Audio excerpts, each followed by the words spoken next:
Assalamualaikum warahmatullahi wabarakatuh. Nama saya Dede Sri Yuniarti, dengan nomor NIM 3403180220. Assalamualaikum warahmatullahi wabarakatuh. Perkenalkan, nama saya Yosi Wila dengan nomor induk 34031807178. Assalamualaikum warahmatullahi wabarakatuh. Perkenalkan, nama saya Intan Sri Rahayu dengan nomor induk mahasiswa 3403180213. Assalamualaikum warahmatullahi wabarakatuh. Perkenalkan, nama saya Dani Zainulica dari kelas akuntansi B, karyawan ketiga dengan nomor NIM 3403180123. Pengembangan sistem dan teknik dokumentasi. Pengertian teknik dan dokumentasi sistem adalah merupakan alat yang digunakan untuk menganalisa, merancang, dan mendokumentasikan sistem dan hubungan antar subsistem yang berkaitan. Teknik-teknik ini umumnya bersifat grafikal atau piktoral. Suatu kegiatan pengujian dilakukan untuk meyakinkan bahwa mekanisme kontrol organisasi berfungsi dengan baik dan memastikan bahwa tidak diperlukan pengawasan atau kontrol tambahan. Kegiatan ini lazim disebut audit. Penggunaan teknik-teknik sistem, yaitu digunakan pada teknik sistem dalam auditing. Lazimnya audit dibagi menjadi dua komponen dasar. Komponen pertama biasanya disebut audit interim. Audit interim bertugas untuk menaksir seberapa jauh struktur pengendalian internal suatu organisasi. Komponen audit yang kedua adalah audit keuangan. Audit laporan keuangan melibatkan pengujian substantif. Pengujian substantif merupakan verifikasi angka dalam laporan keuangan secara langsung. Evaluasi pengendalian internal. Auditor membutuhkan teknik untuk memecah tugas antar personil atau departemen, flowchart analisis, flowchart dokumen, dan diagram distribusi formulir dapat digunakan oleh auditor untuk menganalisis distribusi dokumen dan disajikan dalam bentuk kolom-kolom untuk mengelompokkan peran pemrosesan yang dijalankan oleh setiap entitas. Pengujian kepatuhan. Seorang auditor menjalankan pengujian kepatuhan untuk mengkonfirmasi eksistensi, menilai efektivitas, dan mengecek pelaksanaan pengendalian internal. Oleh karena itu, auditor perlu memahami teknik sistem yang biasanya digunakan untuk mendokumentasikan sistem informasi seperti input proses, output, diagram hierarki, flowchart program, diagram alur data logika, tabel keputusan, dan metode matriks. Teknik sistem beserta contoh simbol-simbol. Yang pertama ialah flowchart. Teknik flowchart ialah teknik yang paling sering digunakan karena merupakan simbol data arus atau tahapan operasi dari sebuah sistem.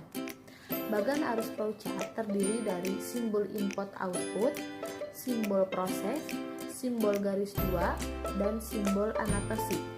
Yang kedua ialah bagan arus analitik, dokumen, distribusi formulir. Flowchart analitik ialah dikelompokkan dalam kolom untuk fungsi yang dijalankan oleh setiap entitas. Tidak secara rinci, hanya saja di sini ditandai oleh simbol-simbol yang berhubungan dengan dua garis. Lalu flowchart dokumen sama seperti flowchart analitik, tetapi setiap entitasnya tidak disajikan secara detail dan tujuannya untuk mengetahui setiap dokumen dan mengidentifikasi titik awal dokumen serta titik akhir dokumen. Lalu diagram distribusi. Diagram distribusi di sini ialah menggambarkan distribusi salinan formulir dari sebuah organisasi. Formulirnya digambarkan bentuk simbol, deskripsi, dan kata-kata. Yang kedua ialah bagan arus sistem pemrograman, di mana bagan arus di sini digunakan oleh auditor atau ahli penekanannya pada media, fungsi pemrosesan atau bukan fungsi secara rinci. Di sini saya akan menjelaskan tentang teknik dokumentasi. Dokumentasi itu meliputi bentuk naratif, narasi, bagan alir, diagram, dan bahan tertulis lainnya yang menjelaskan cara sistem bekerja. Kenapa sistem informasi berkaitan dengan dokumentasi? Karena di dalamnya mengandung unsur 5W1H. Apa, kapan, siapa, mengapa, di mana, dan bagaimana data itu dimasukkan, disimpan, menghasilkan informasi, diproses, dan bagaimana pengendalian sistemnya. Alat-alat pendokumentasian itu ada 3. Yang pertama, diagram arus data atau bisa disebut dengan DFD.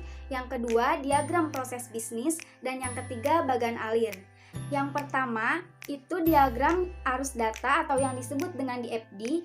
Itu merupakan sebuah deskripsi grafis sumber data yang memperlihatkan arus data dalam suatu organisasi, proses transformasi atau yang dilakukan, dan bagaimana data itu disimpan serta kemana tujuan data tersebut. Di DFD atau diagram arus data itu terdapat 4 simbol.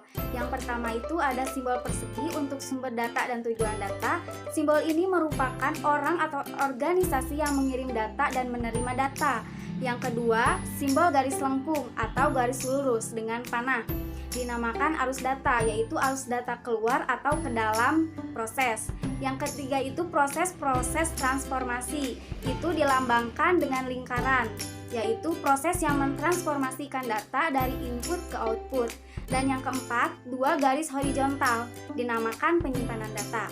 Kemudian itu ada bagan arus data, dan saya akan menjelaskan contoh dari diagram arus data atau DFD. Nah, di situ ada sebuah pelanggan melakukan pembayaran, lalu akan diproses akan menjadi data E, yaitu setoran. Lalu disetorkan ke bank, setelah itu akan menjadi data pelanggan yang akan diupdate menjadi piutang dagang. Setelah itu akan menjadi sebuah informasi piutang yang akan disampaikan kepada manajer kredit. Nah, yang kedua ada diagram proses bisnis.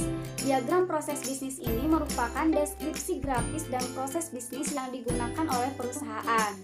Jadi, program proses bisnis ini cara visual untuk menjelaskan langkah-langkah atau aktivitas yang berbeda dalam proses bisnis. Kemudian, yang ketiga ada bagan alir, yaitu merupakan deskripsi grafis sistem. Nah, di dalam bagan alir terdapat beberapa jenis bagan alir. Di antaranya, bagan alir dokumen menunjukkan arus dokumen dan informasi antar departemen atau area pertanggungjawaban. Lalu, bagan alir sistem yaitu menunjukkan hubungan antar input, pemrosesan, dan output sistem informasi. Kemudian ada bagan alir program, yaitu menunjukkan urutan operasi logis komputer yang menjalankan program. Selanjutnya, ada simbol-simbol bagan alir yang akan dijelaskan oleh pemateri selanjutnya. Saya akan menjelaskan sedikit simbol-simbol yang ada di pengembangan sistem dan teknik dokumentasi. Yang pertama adalah simbol input atau output. Pertama, dokumen. Dokumen merupakan dokumen atau laporan elektronik atau kertas. Ya. Yang selanjutnya, simbol berbagai salinan dokumen kertas. Penjelasannya diilustrasikan dengan melebihi simbol dokumen dan mencetak nomor dokumen pada muka dokumen di sudut kanan atas. Yang ketiga adalah output elektronik, yaitu informasi ditampilkan oleh alat output elektronik seperti terminal, monitor, dan layar. Yang keempat adalah entry data elektronik, adalah alat entry data elektronik seperti komputer, terminal, tablet, atau telepon. Yang terakhir dari simbol input output adalah alat input dan output elektronik, merupakan entry data elektronik dan simbol output digunakan bersama untuk menunjukkan alat yang digunakan untuk keduanya. Yang kedua, yang B adalah simbol pemrosesan. Yang pertama, pemrosesan komputer, ya, artinya fungsi pemrosesan yang dilakukan oleh komputer biasanya menghasilkan perubahan dalam data atau informasi. Yang kedua, operasi manual, merupakan operasi pemrosesan yang dilakukan secara manual.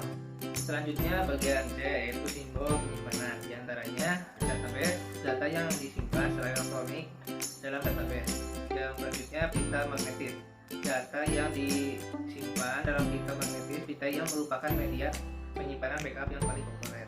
Selanjutnya file dokumen kertas. File dokumen kertas huruf mengindikasikan file urutan pesanan sama dengan secara numerik, A sama dengan secara alfabet, B sama dengan berdasarkan tanggal. Yang selanjutnya jurnal atau buku besar. Jurnal atau buku besar akuntansi berbasis kertas. Bagian D yaitu simbol, arus, dan lain-lain. Di antaranya ada arus dokumen atau pemrosesan. Penjelasannya mengarahkan arus pemrosesan atau dokumen arus nominal ke bawah dan ke kanan. Selanjutnya hubungan komunikasi. Penjelasannya transmisi data dari satu lokasi geografis ke lokasi lainnya via garis komunikasi. Selanjutnya konektor dalam halaman. Penjelasannya menghubungkan arus pemrosesan dalam halaman yang sama menggunakan menghindari garis yang melintasi halaman. Selanjutnya konektor luar halaman, artinya entry dari atau keluar ke halaman lain. Selanjutnya terminal, yaitu awal, akhir, atau titik interupsi dalam proses, juga digunakan untuk mengindikasikan pihak luar. Yang selanjutnya keputusan, merupakan langkah pembuatan keputusan.